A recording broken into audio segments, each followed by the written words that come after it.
Amen. All right, here we go. Proverbs 11, building a life of honesty, integrity, and generosity. In this chapter, we're gonna learn many timeless truths that apply to every generation of man. We'll see how the age-old deceptive practice of unjust balances is used today.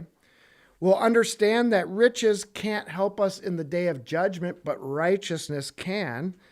We'll explore the principle of reaping what we sow. We'll recognize the evils of gossip.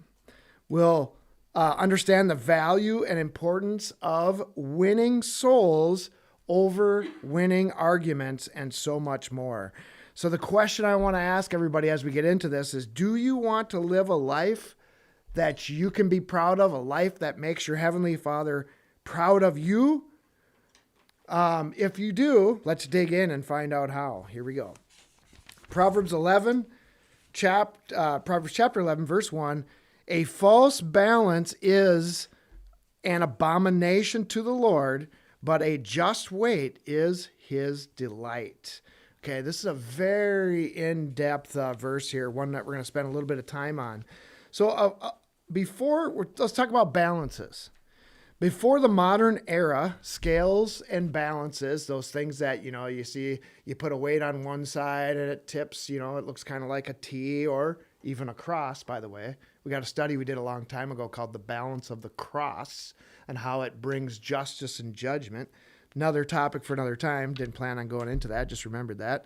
But it was used to measure the weight or mass of objects in business transactions to determine, in other words, it was used to determine the worth of objects. Could be silver, could be gold. You could be putting silver on one side of the scale and flour or grain or something like that on the other side to determine the cost of everything. Okay, this was before modern day cash registers and all this modern equipment. Okay.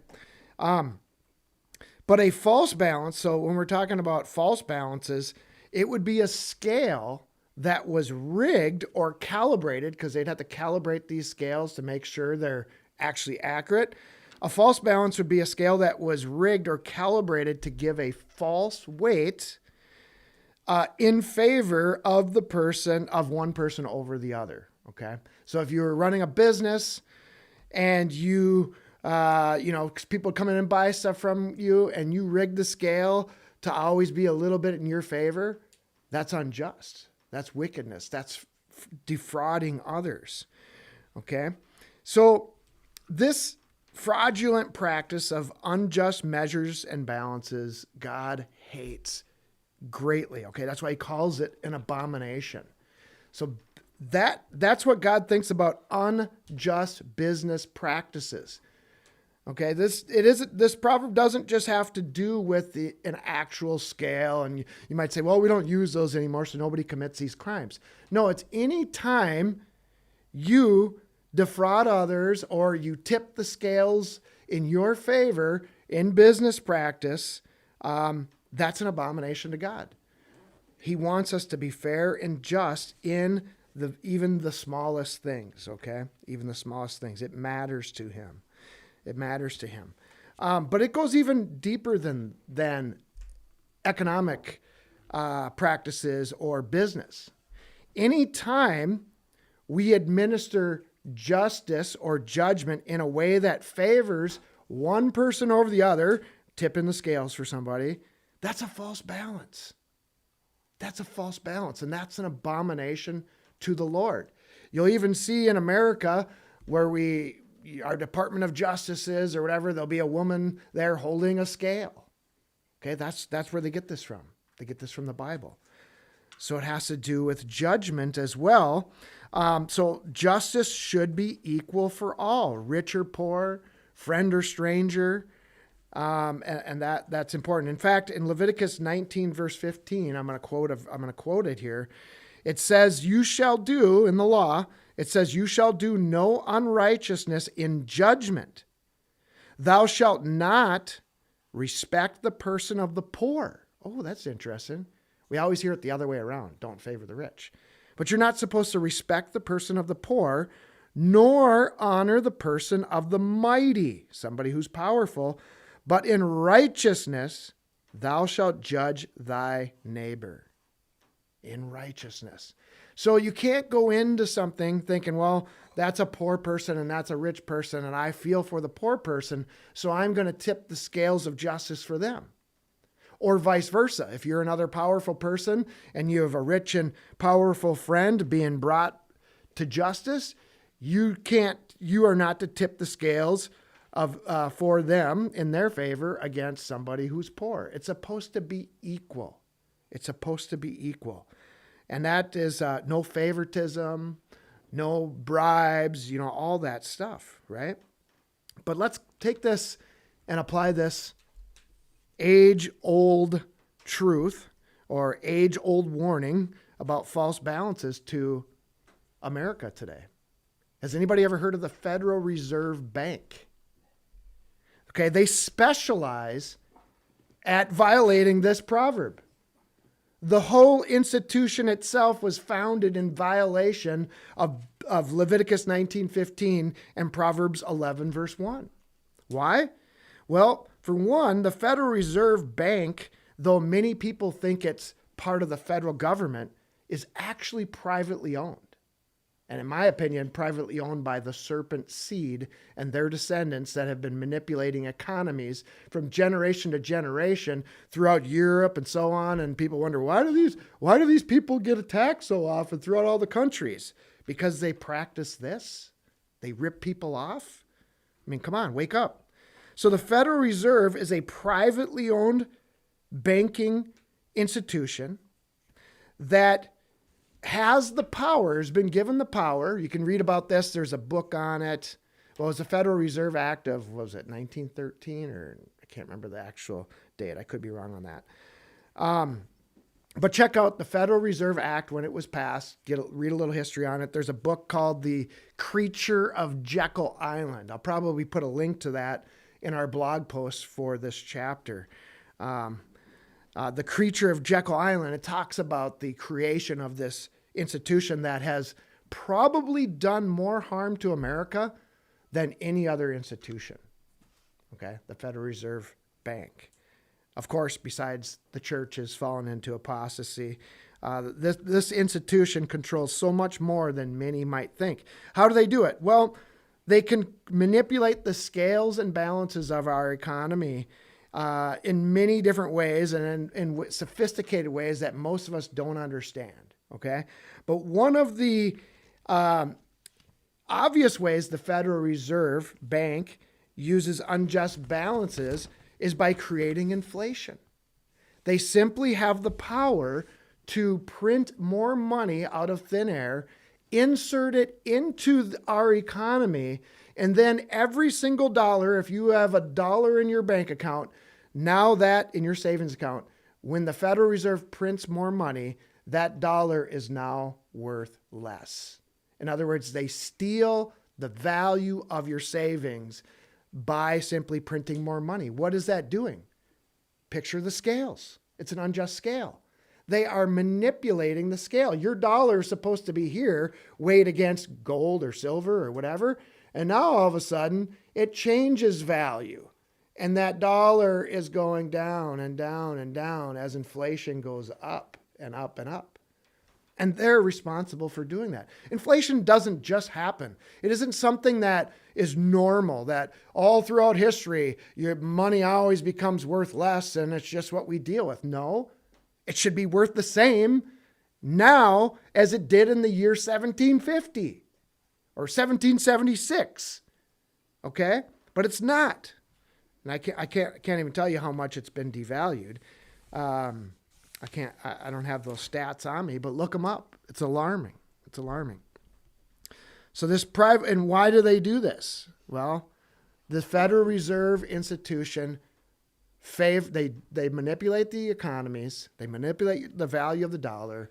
They bring inflation for one purpose: to rip off the working class and enrich the political, economic elite. Okay? the deep state and all their cronies. That's who it benefits. Okay. So, big deal, a lot of truth in that verse. If you want to apply that to your life, Jesus also says, hey, by what measure you judge other people, that's how you're going to be judged. I tell you what, when I read that, it scares me. And I think I better be fair, or even more than fair. I should strive to be more than fair when criticizing other people, because I want to be judged nicely. Okay. I don't want to be judged the way that I would like to judge other people, because it probably wouldn't be what I would like. Okay. And we all do it, right? We all do it. We have to strive to be gracious, to be merciful, to be patient, and not to, jump down somebody's throat or criticize somebody for one little thing. Verse 2, when pride cometh, then cometh shame. But with the lowly or humble is wisdom. Pride always brings shame, okay? Just look at Satan. Look at all of the shame he's brought upon himself and other people because of his pride. Think about all those people. I was just watching somebody debating a Christian about the validity of the Bible, and they're mocking the Old Testament law and weaving such a way as to make Old Testament law look ridiculous and unjust and all this. And the guy had this proud look on his face, as though he were smarter than God. Okay? And all he's doing is bringing to himself shame. All right? Somebody who is humble is somebody who doesn't exalt themselves. Somebody who doesn't exalt themselves. And that's wise, because you know what? When you humble yourself, God will exalt you anyways. Jesus said the greatest among you is the servant. So if you're somebody who really wants to be special, you really want to be liked, and you want to be powerful, just be humble about it. You probably shouldn't want that anyways, but I'm just saying. Verse 3, the integrity of the upright shall guide them, but the perverseness of transgressors shall destroy them. Okay, the integrity of the upright will guide them. Integrity, trying to maintain your integrity, will help you choose the right paths in life, and it will bring blessings in return. It'll bring blessings to you. But perverseness, choosing wicked paths, what does that bring? Destruction upon ourselves. We don't want that. Verse 4, riches profit not in the day of wrath, but righteousness delivereth from death. That's interesting. That makes me think of the great white throne judgment. When the books are opened, we talked about it last week, and every name that was found in the book of life, or in that book, was judged according to their works. Remember, we are saved by grace. There's no doubt about that. But we will be judged according to our work. And the modern church would have us believe that doesn't matter. Oh, if you're trying to be righteous, if you're trying to do that, somehow you're evil because you're taking away from the cross of Christ. And I say it's the opposite. If you're trying to be righteous, if you're trying to be pure, and if you're trying to hold integrity, it shows that you respect the blood sacrifice that Jesus made for us on the cross. If you're somebody who just uses grace as a get out of jail free card, you don't love God. You don't love Jesus. You don't respect the price that he paid. You're just using him like you use other people likely in your life for your own pleasure, your own means. What a lie that has been spread upon the church when you talk about works. And I tell you what, I get nutcases that will come on my videos and tell me, you're saying people are saved by works. I'm like, no, that's not what I'm saying. I don't even deserve to be able to work for Christ, but he saved me so I can. Okay? So now I have the privilege to be able to do it. I didn't deserve to be saved, but I better start working or I won't be saved. Okay? Oh my gosh, Pastor Ben, you just said people can lose their salvation. Well, I don't know. I don't know what Jesus meant then when he said, be faithful unto death and I'll give you a crown of life. I don't know what he said when he gave the parable of the workers in his vineyard, and some were lazy and were destined to everlasting shame and contempt. I don't know. Whose words are those? Or maybe you listen to the serpent in the Garden of Eden. Maybe you listen to that same serpent that deceived Eve into thinking that God's commandments were not very important. Okay. So righteousness, I will say this. Righteousness actually will help, is a part of delivering you from death. Most importantly, it's Christ's righteousness that delivers us from death. But it's our obligation in the new covenant to be obedient, humble,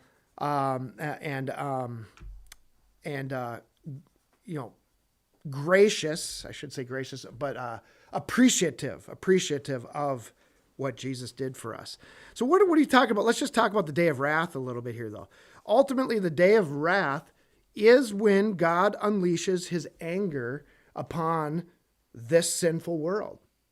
You can find it all. Ultimately, we find this day of wrath as just preceding the day that Jesus Christ returns to put down the Antichrist, the beast system, the one world government, and all that, right? You read about the wrath, the 7 vials or bowls that are poured out upon the earth. That's the day of wrath, the wrath of God in Revelation chapter 16. But there are times throughout history. There were times in the Old Testament called the day of the Lord or the day of wrath. And so it isn't just God's time of wrath isn't just reserved for one time, the time of Revelation chapter 16, when the bowls of wrath are poured out. There are different times when God has a day of reckoning, a day to settle scores that are a type of the great one to come. Okay, there's a day to come. It could come on an individual basis. If you're somebody deserving of God's wrath, one day you might wake up and feel that wrath before the ultimate day of the wrath. You might feel the heat of God's anger. But if you're striving to be righteous, you will feel his love and his forgiveness and his mercy. All right, so talking about money, actually I should go into this really quick because it says here righteousness can deliver you from death, but money can't. Okay, money can't. In Revelation chapter, an example of this can be found in Revelation chapter 6, verse 15, and I'm just gonna quote it here, and it says, "And the kings of the earth, and the great men, and the rich men, and the chief captains, and the mighty man, and every bondman, and every free man, hid themselves in the dens and in the rocks of the mountains, and said to the mountains and the rocks, Fall on us, or cover us, and hide us from the face of him that sitteth on the throne, and from the wrath of the Lamb."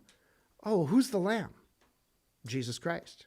Does your church teach about Jesus being wrathful? Or only love and mercy and just do whatever you want? I mean, think about it. Hardly any churches these days actually teach about the wrath of Jesus. There's a wrath of the Lamb.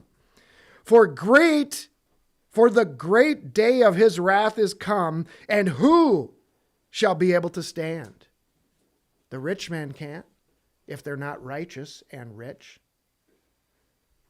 That's why they're hiding. In the future, they will be hiding because all of the power and the prestige that they had here that they were able to use to tip the scales of justice in their favor. They get away with ripping people off, murdering people, bringing unjust wars upon other nations and all this kind of stuff. They got away with it their whole life here, it would seem. But not during the day of the wrath of the Lamb. Now they're hiding in fear. Okay, verse 5. We're going to move on to another section here, next few sections, that's going to basically talk about how we reap what we sow. Verse 5, the righteousness of the perfect or the mature, the just, like a Christian who's reached a state of maturity, shall direct his way, but the wicked shall fall by his own wickedness. The wicked shall fall by his own wickedness. You know, this is a common theme all throughout the Bible, especially in the book of Proverbs. Again, if a man sows wickedness in his life, that same fate will return upon his own head. It happens over and over and over again. And the minute we realize that, if you want to be treated well by others, you do what's it called? The golden rule that Jesus taught? Treat others the way that you want to be treated. It's that simple, but it takes us a long time to figure that out sometimes. It's as simple as that. All right, verse 8. The righteousness of the upright shall deliver them, but transgressors shall be taken in their own naughtiness. Now, this has happened time after time after time. Many of you have seen it in your life. I guarantee it. You've seen people do wicked things to other people, and that same exact thing that they did to other people came back upon them. I'm telling you, watch it. Watch it, and you will see it play out. It just does. God just likes to do it that way. I should say he likes to do it that way. I don't want to make it sound like he's eager to do that, but that's one of his ways of correcting people, is giving you what you give others. Now, there was a few examples of this. In the Old Testament, there was a Canaanite king named Adoni-Bezek who cut off the thumbs and the toes of captured other kings that he captured to humiliate them and make them unfit for battle. Because if you cut off the thumbs and you cut off the big toes of a person, you can't run and you can't wield a sword. And he did that just to satisfy his twisted desire to laugh at these kings that he defeated and say, you'll never be a mighty warrior again. Your manhood is forever gone. But guess what happened to him? Well, the Israelites captured this Adoni-Bezek in Judges chapter 6, verse 15, and they cut off his thumbs and his thumbs and his toes. And it even stated there, he even realized it, Adoni-Bezek even realized it when the Israelites cut off his thumbs and toes and says, God has done unto me what I have done unto other people. Whoa. I guess you could say an eye for an eye and a tooth for a tooth, right? A toe for a toe, a thumb for a thumb. Another example of this, Pharaoh had all of the Israelite male infants thrown into the sea in Exodus chapter 1, verse 22, to kill them. Now check this out. Why did Pharaoh do that? I want you to pay attention to this because it's happening today to our people, to the male Israelite children, through various means, emasculating our young men, making them not live out the life of a man, okay? Another way is through population control, purposely injecting sicknesses into our populations, purposely doing various things, okay? Population control. The Pharaoh was trying to control or limit the population of Israel in Exodus 1, verse 22 by killing the male infants. Why did Pharaoh do that? He feared the strength of Israel. It's the same thing happening today, my friends. Yet so many are so blinded to it. Just read the Bible. It repeats itself over and over and over again, okay? And we're not talking about the 1948 Zionist nation over there causing a big, huge ruckus in our world today. We're not talking about them, okay?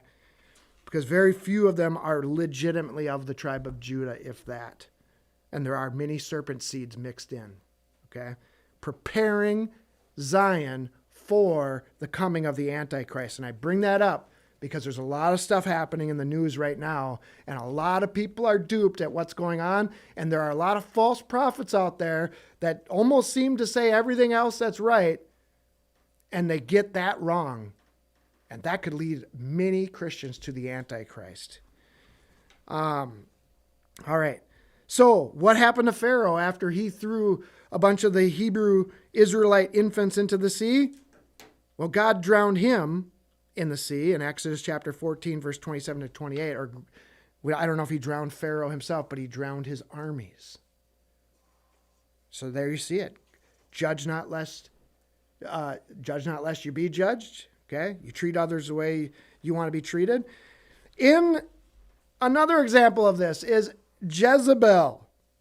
She had a man named Naboth murdered, and the dogs came up and licked his blood. And she thought it was a great victory. But guess what? God in turn caused Jezebel's blood to be licked up by the dogs in the same place that they licked up Naboth's blood. All right? The exact same thing. Notice it in your life. Notice it for yourself. I guarantee there's stuff we've done to others that's come back exactly that way to us, and we're frustrated, we're mad, or we're blaming everybody else instead of blaming ourselves and say, hey, whoa, maybe God was getting my attention. Maybe I deserved what I got coming. All right? So, with that said, I'll close that little section up with this. It's much better, again, to treat others the way we wish to be treated. Just as Jesus said. In fact, Jesus said this in Matthew chapter 7, verse 12, when he said to treat others the way that you want to be treated. He said, this is the entire purpose of the law and the prophets. That's the theme of the law and the prophets. Treat others the way you want to be treated. Oh, but Pastor Ben, we don't study the Old Testament anymore. Then you don't study the golden rule, you fool. All right? You don't study the golden rule. And you're a fool for doing so. Sorry, sometimes that just happens. All right, going on to the next verse. Verse 7. When a wicked man dieth, his expectation shall perish, and the hope of unjust men perisheth. Okay, it's a little harder to say in the Old English there. Verse 8, perishes, I could say, in today's language. Verse 8, the righteous is delivered out of trouble, and the wicked cometh in his own stead. Okay, so the hope of unjust men, they don't have any hope. The only hope for an unjust man is this, and it's not a good hope. He's destined for the lake of fire. He's destined to die the second death. There is no hope for a wicked person. Verse 9, an hypocrite with his mouth destroyeth his neighbor, but through knowledge shall the just be delivered. All right, check this out. A hypocrite with his mouth destroys his neighbor. Hypocrites love to use words to try to destroy other people. And you know why they do it? This is what hypocrites do. They think that if they destroy all the other people around them, criticize them and say, that person's a wicked sinner, that person's worthless, this and that, they feel as though if they can tear everybody else down around them, that it builds them up. It makes them look good. That's a hypocrite. You ever know anybody like that?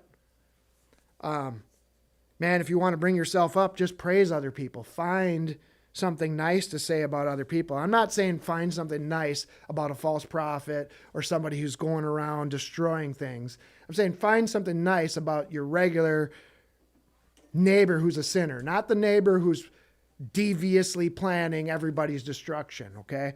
Jesus was not very nice to the Pharisees, was he? But he was very kind to the woman caught in adultery. All right? Big difference. He was kind to the sinner, but he was not kind to the hypocrite or the person that was in leadership who was, so that's a big thing. We don't want Satan to twist verses like this and say we can never speak out against evil. Because you know what? I've heard people say this, we're all hypocrites. Yeah, we are to a certain degree, but we're not all hypocrites to the level that some people are that have surrendered their life to Satan. Okay. We're hypocrites in the sense that we're struggling to combat those things. We're trying not to do those things. And we feel bad when we do it. There are other people who have no remorse for their hypocrisy. All right. Verse 10. When it goeth well with the righteous, the city rejoiceth. And when the wicked perish, there is shouting. This is shouting for jubilee. I tell you what, I kind of felt bad a little bit. I was like, there was a Supreme Court justice who passed away not long ago, who was responsible for very many unjust rulings, okay? Rulings against the unborn, rulings against this. I'm telling you what, when she passed away, I was kind of happy. And I was like, oh, man, should I feel like this? Should I be happy? I don't know. It says right here in Proverbs 11 that people shout for joy when the wicked are no more. So then I'm like, okay, I'm okay. I'm not evil for being happy about this. I'm happy, you're joyful because you don't like to see people hurt by wicked people. That's why you're joyful. You don't really care about that person individually. You're excited that their wickedness is stopped. No. So it says when the wicked perish, there is shouting. The word there, many people believe that the proper word should be jubilation. Jubilee. There's even a year of Jubilee in the Bible that talks about the time when everybody's debts are forgiven. It's a time of celebration. This is when the wicked perish, it's a mini Jubilee. It's a time of happiness. So it's a natural thing to be happy about this. In fact, before somebody says, Pastor Ben, man, you're pretty vindictive. You should love your enemies and do good unto them that hate you. And that's true to a certain extent, right? When it's applied accurately. But think about this. Moses and the children of Israel sang a song of joy when the Egyptian army was drowned. Exodus 15 verse 21 says this, sing ye to the Lord, for he hath triumphed gloriously, the horse and his rider hath he thrown into the sea. I mean, they're singing and dancing and having a bunch of joy with this. But Pastor Ben, that's the Old Testament, man. We don't treat people like that anymore, even our enemies. We don't get excited when they are no more. Have you ever read Revelation 18, verse 20?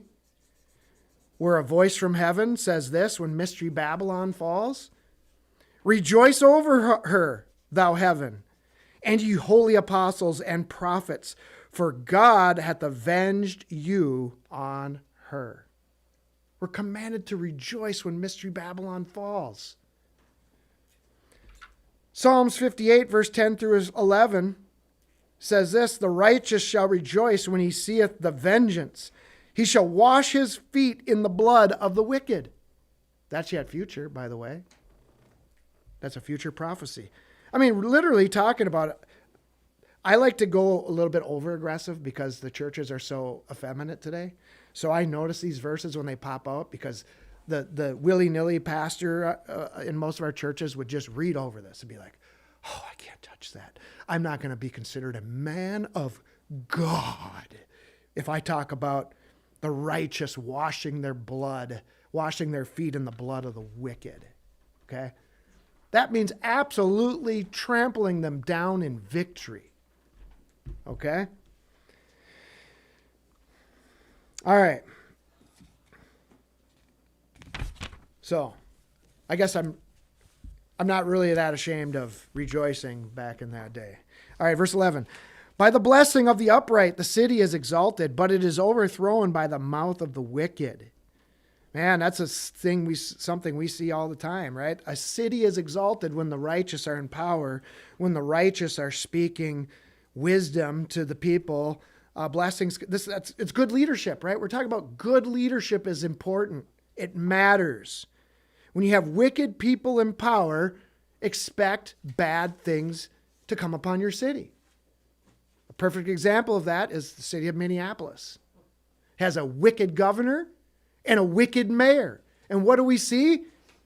Wickedness everywhere. We just saw it this weekend. We saw a man who was a Democrat appointed by Governor Walz decide to go out and murder people who didn't vote the party line, didn't vote with the Democrats.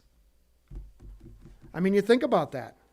And there's some shady stuff going on there. This guy was worked in some security firms and stuff. It kind of makes you wonder if this was a hit job ordered from on high somewhere.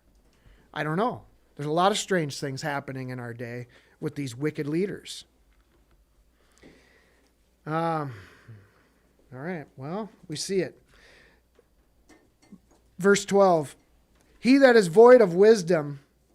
Now check this out. You want to love your neighbor? Jesus says, love your neighbor. You want to love your neighbor. Do you really want to love your neighbor? Or do you want to be one of these New Testament only Christians that say, I just love, love, love? He that is void of wisdom despiseth his neighbor. Where's wisdom found? It's not just in the New Testament, my friends. It's found in the book of Proverbs.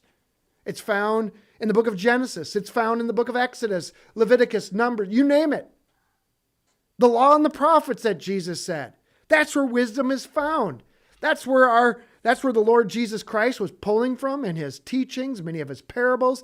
That's where all the apostles and the people in the New Testament, they were constantly given an exposition, a teaching, or an explanation of Old Testament verses being applied to their day or being come to pass prophetically. He that is void of wisdom despises his neighbor. So if you tell me you're a New Testament only Christian, you do not love your neighbor. Simple as that. But a man of understanding holdeth his peace. Okay? A man of understanding holdeth his peace. You know, there are times when it's better to hold your peace rather than get into conflict with your neighbor. There are times where it's not possible. Okay? There's not a one size fits all. If you're somebody who's surrounded with conflict once in a while because you stand for righteousness, it doesn't mean that you're a troublemaker. Okay? Jesus was surrounded with controversy. Was he a troublemaker? The Pharisees thought he was. He was accused of doing miracles by demonic powers. Verse 13. A talebearer revealeth secrets, but he that is of a faithful spirit concealeth the matter. Okay, a talebearer, that's somebody who goes around telling tales. We call it gossip today, okay? Somebody who's always got some story to tell to somebody else about somebody else. And it's usually juicy and good, and it always paints that other person in such a light that we would never be like that person, right? We would never be as bad as that sinner, all right? That's what gossip is, where you enjoy other people's downfalls because it makes you feel better and it's juicy to talk about. We have to be careful of that. Now there are matters, even you'll read commentators that'll say, hey, this applies even if it's something truthful about somebody. Let's say somebody did something wrong and it was truthful. You told somebody else, so-and-so did this. It's the truth. I verified it. That can be considered talebearing. It really can.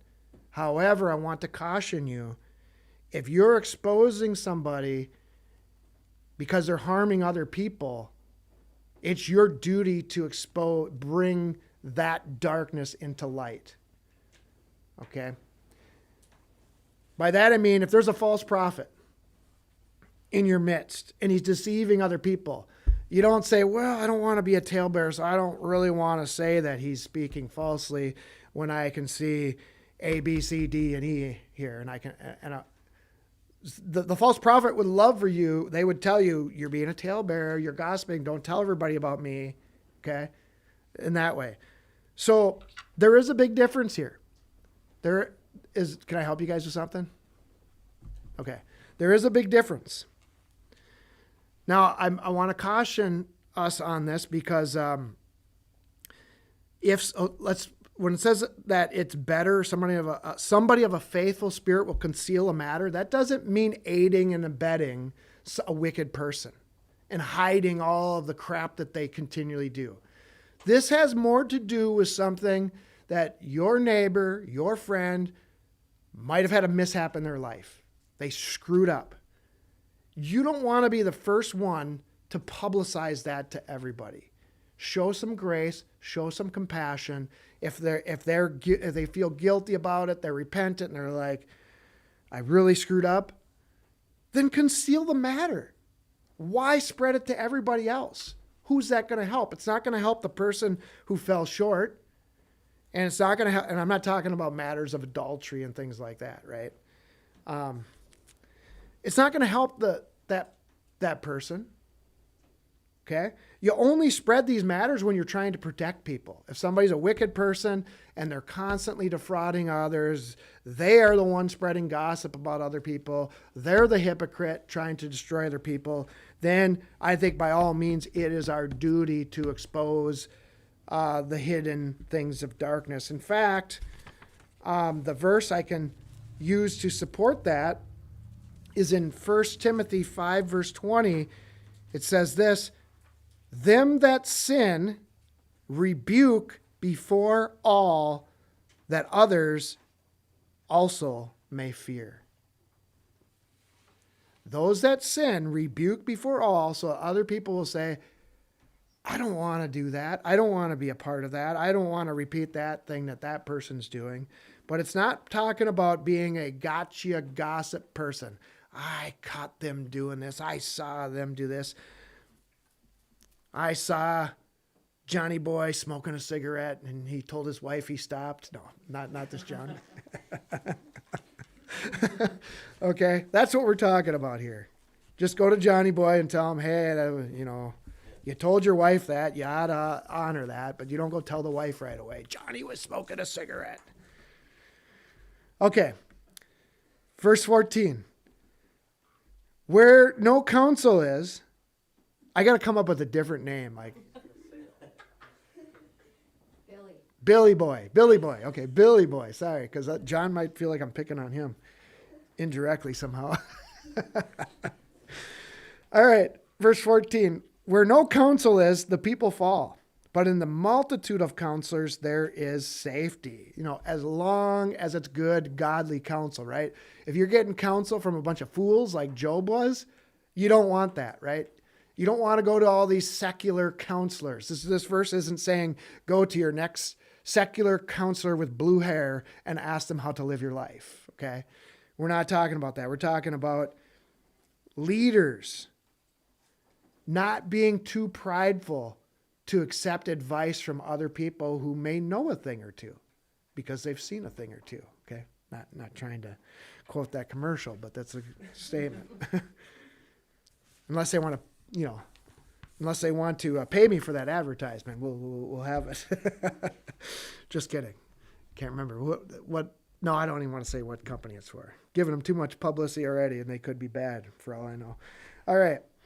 All right. So never be afraid to take counsel from good Christian people or somebody who's considered a wise person in your field of expertise. Don't think that you know it all. I don't need to take advice from other people. It's my way or the highway. Nobody's as smart as me. That's a sure way to fall.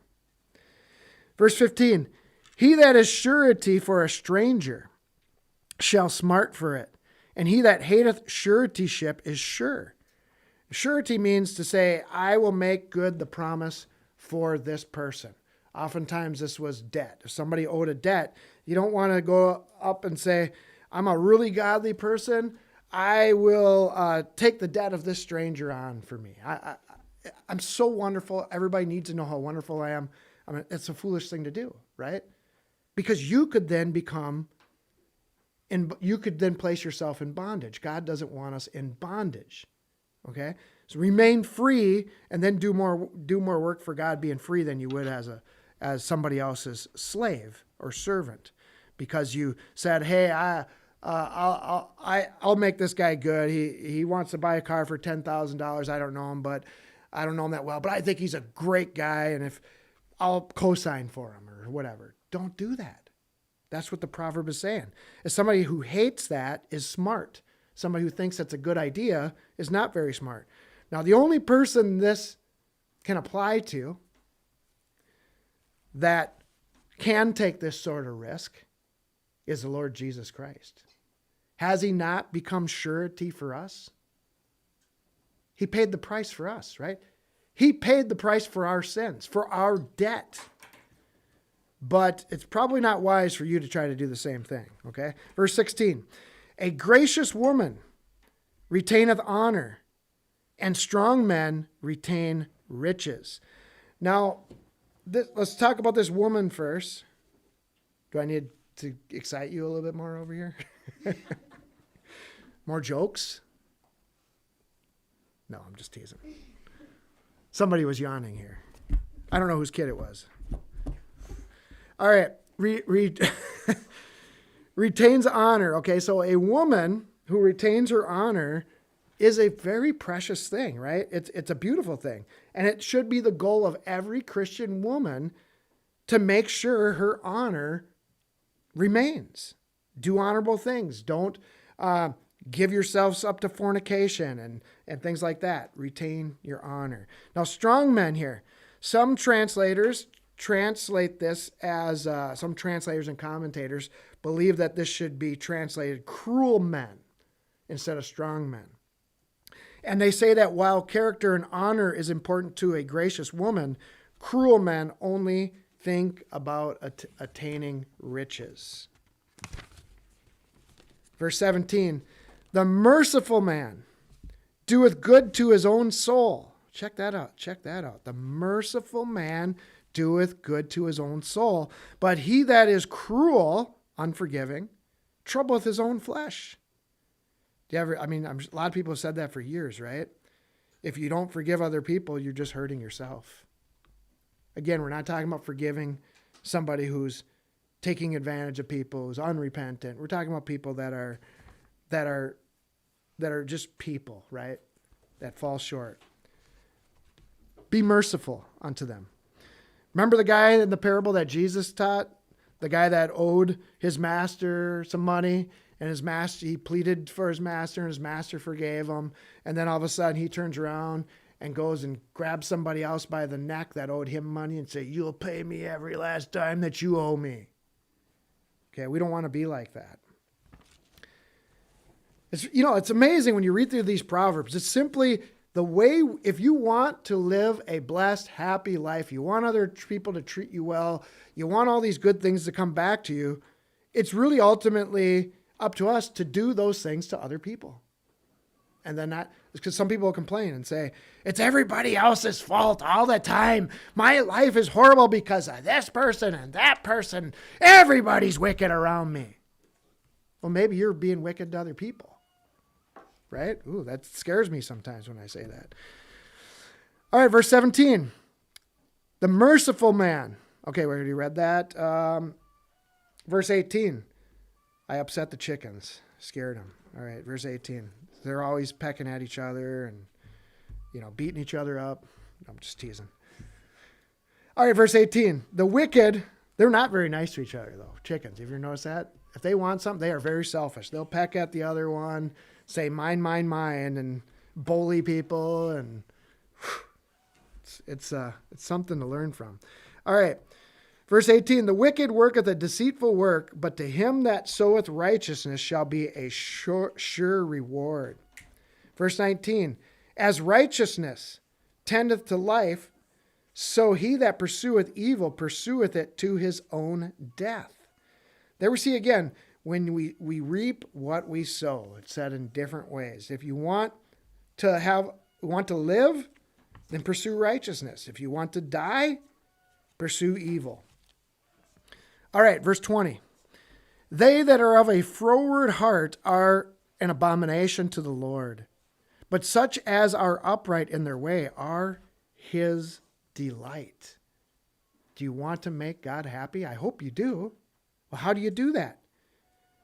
Don't have a wicked mouth. Don't have a potty mouth, a mouth that bad mouths everybody else and doesn't produce any righteousness in other people or anything like that. Just be an abomination. I would not want to be an abomination to God, right? And so we need to make sure we're not doing those things. But being upright actually gives God delight. Now, this is the thing about these people that say, don't talk about being judged by works. Works don't matter and all that. Well, do you want to make your Father happy, or do you want to just walk around and say, he did everything and I don't have to do anything? Verse 21, though hand join in hand, the wicked shall not be unpunished, but the seed of the righteous shall be delivered. Interesting when we talk about the seed of the serpent versus the seed of the woman. I think there's something there.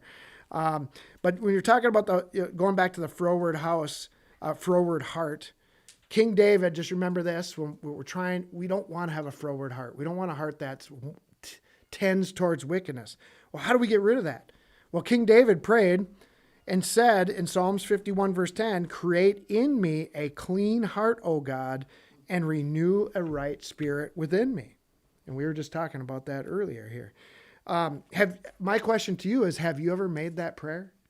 Have you ever asked God to help you have the right intentions, to make your heart right?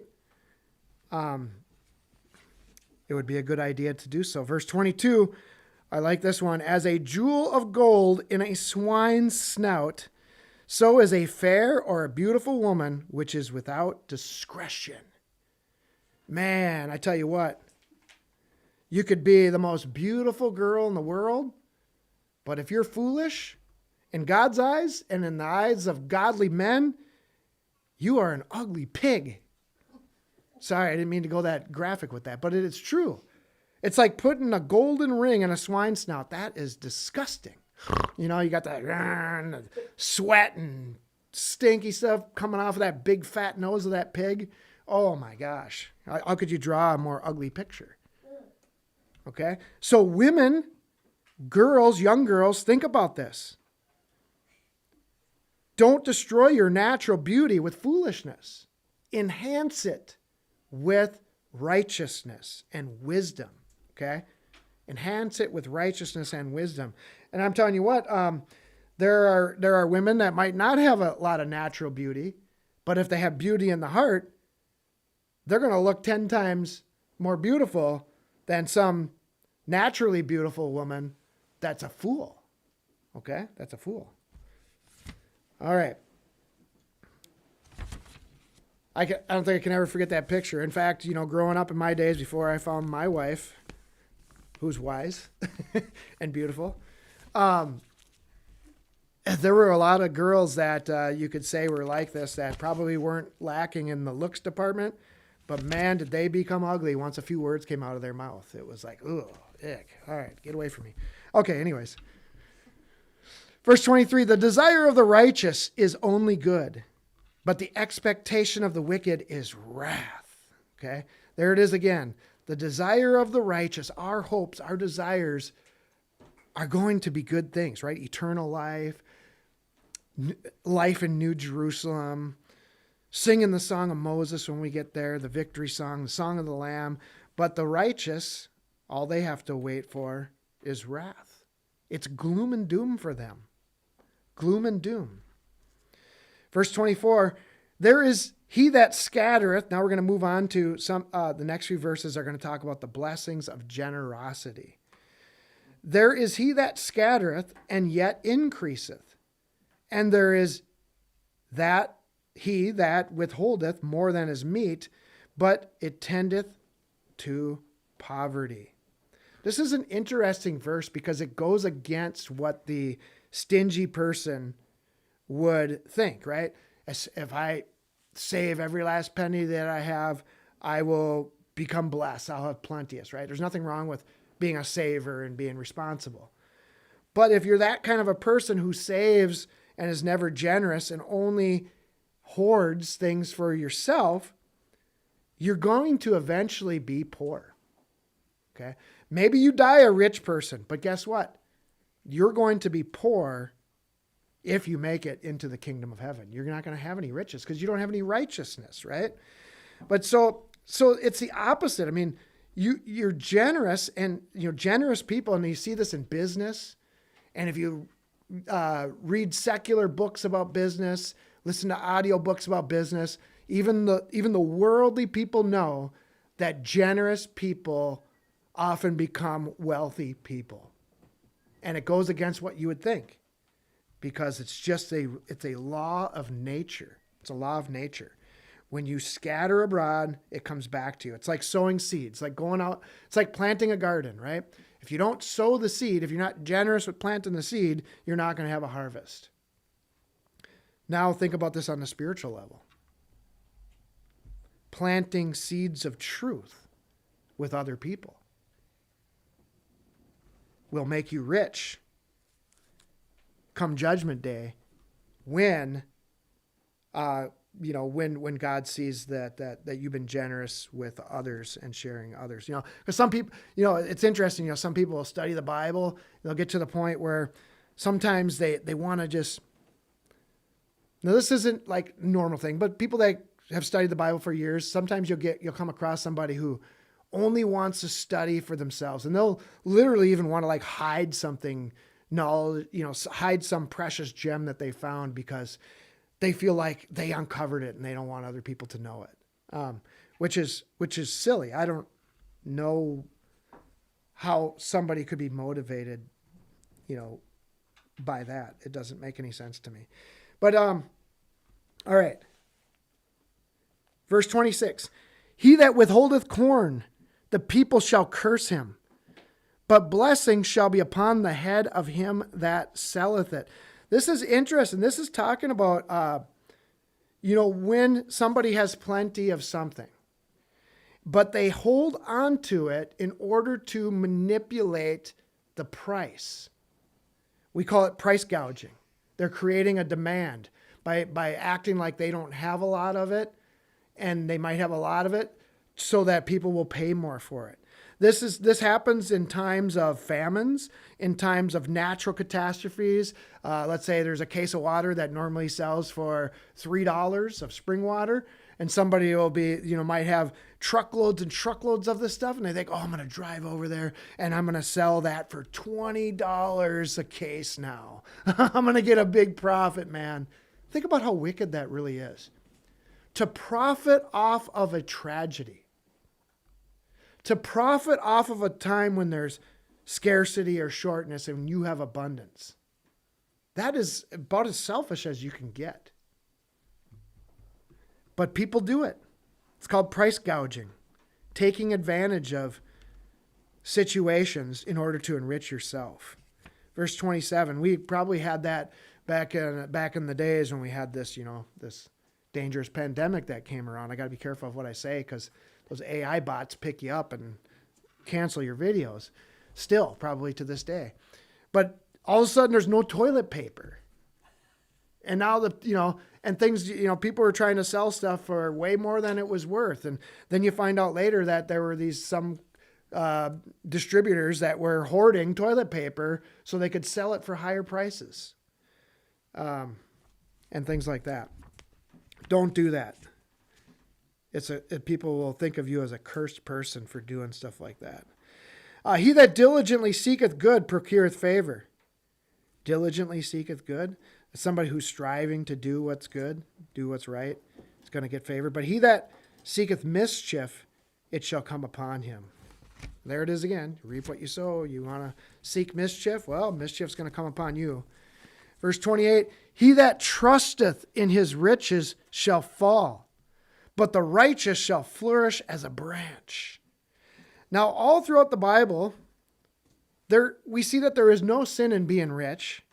It's only sinful when you get riches fraudulently or when you put your trust in your own riches. That's when it's evil. All right, verse 29, he that troubleth his own soul or his own house shall inherit the wind. And the fool shall be servant to the wise of heart. The fool shall be servant to the wise of heart. I will say this, right away. As a young person, I would advise, the way our system is set up today, and there's no knock on people being a young person wanting to start a career and doing all this stuff. But in the Bible, it's often, it's more of a blessing to become a master than it is to become somebody else's servant. All right. Abraham, Joseph. Some of those guys were servants before they became masters. That's true. But becoming a master will give you probably a lot more ability to enhance the kingdom of God than being somebody else's servant. Why? Because you're free to do a lot of stuff. You can literally run your business according to the commandments of God rather than simply being a servant trying to shed that light in a place like that. So I would much rather, doing life all over again and teaching young people, strive to be an entrepreneur, be your own boss. The book of Proverbs teaches you how to be a master rather than a servant over and over again. Solomon didn't teach his son to become somebody else's servant. He taught him how to be a ruler. In the book of Revelation, though we are servants of God, servants of Christ, we are all, when comparing us to the world, we are not servants of the world. We are masters of the world in the sense that we are its kings and priests. Okay? So anyways, I just thought about that as we got there. But somebody who troubles their own house. Somebody who troubles their own house will literally lose their inheritance. You destroy your house, what is there to inherit? Let's say there's a son of a family and the family's got some land or some wealth, and you go and you just totally disrupt your family. You cause all kinds of trouble, and now your family loses all of that. Now you inherit what? The wind, nothingness. Think of how often this happens to families today. When a husband and a wife can't get along with each other. They literally destroy their own house and forfeit all of the years that they've worked to accumulate savings, wealth, retirement, equity in their home. All of a sudden, it's all gone. Why? Because they troubled their own house.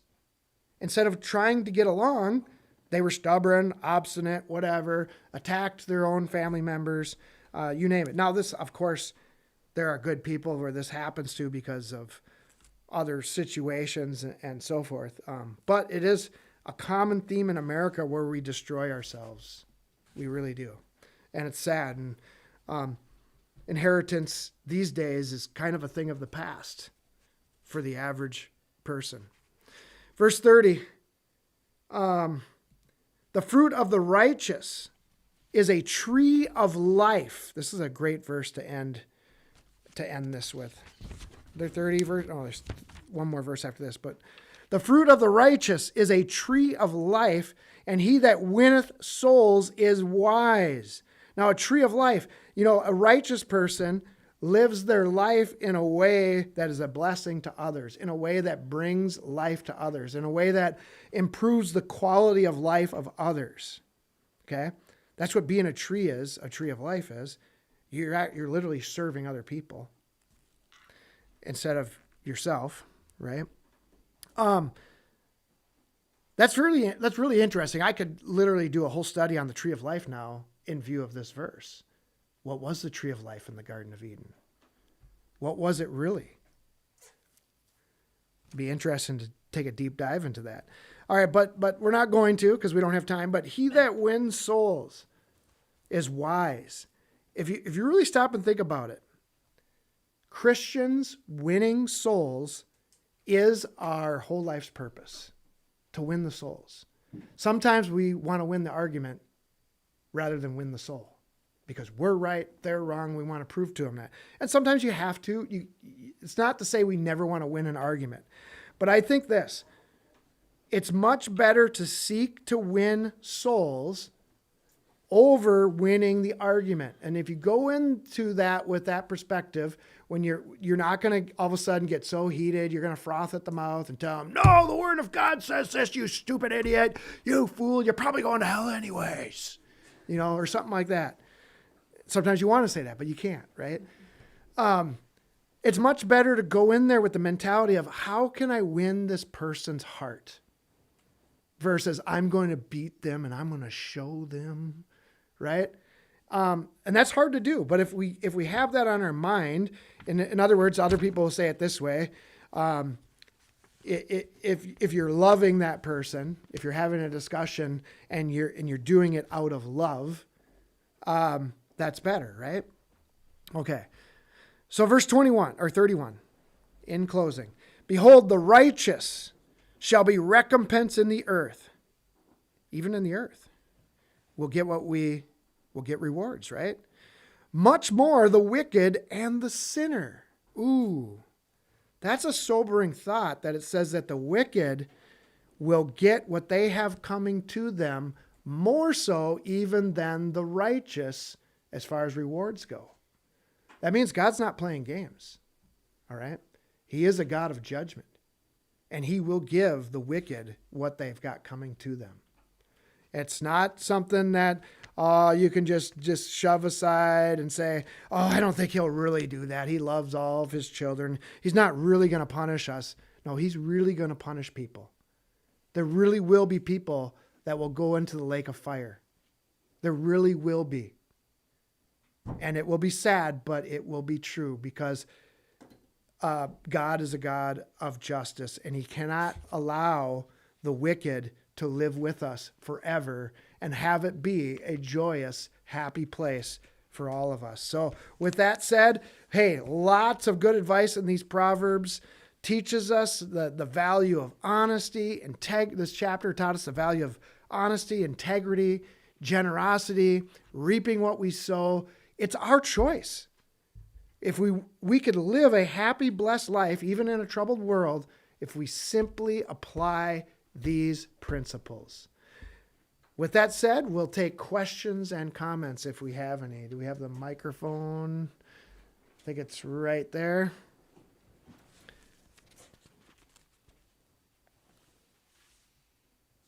And the other thing too is, I noticed when we start the book of Proverbs, there happens to be,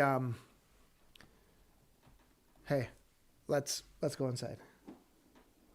There happens to be, unfortunately, I know this happens all the time. Whenever I pick a book that talks about how you need to change your life, the excitement level goes like down here, right?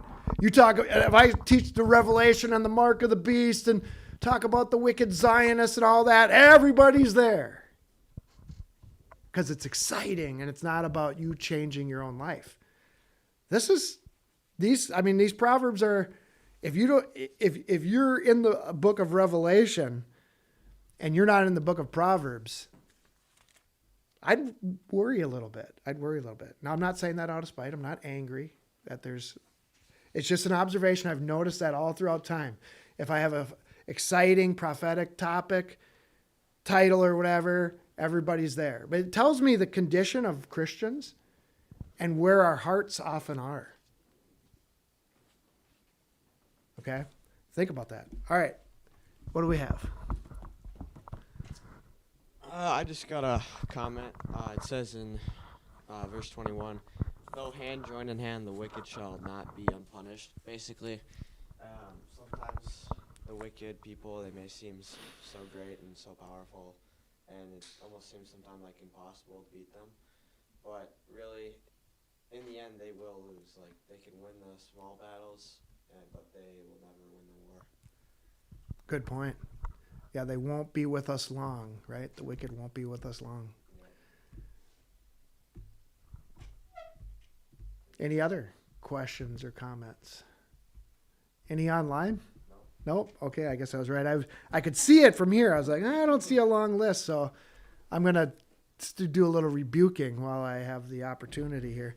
So anyways, hey, we want to thank everybody for joining us. God bless you. Stay in his word every single day so that you can be a Christian overcomer. Christian Overcomers is brought to you by the tithes and offerings of our listeners. If you would like to support our ministry, please go to ChristianOvercomers.com. God bless you, and thank you for your support. Mine eyes have seen the glory of the coming of the Lord. He is trampling out the vintage where the grapes of wrath are stored. He has loosed the fateful lightning of his terrible sword. His truth is marching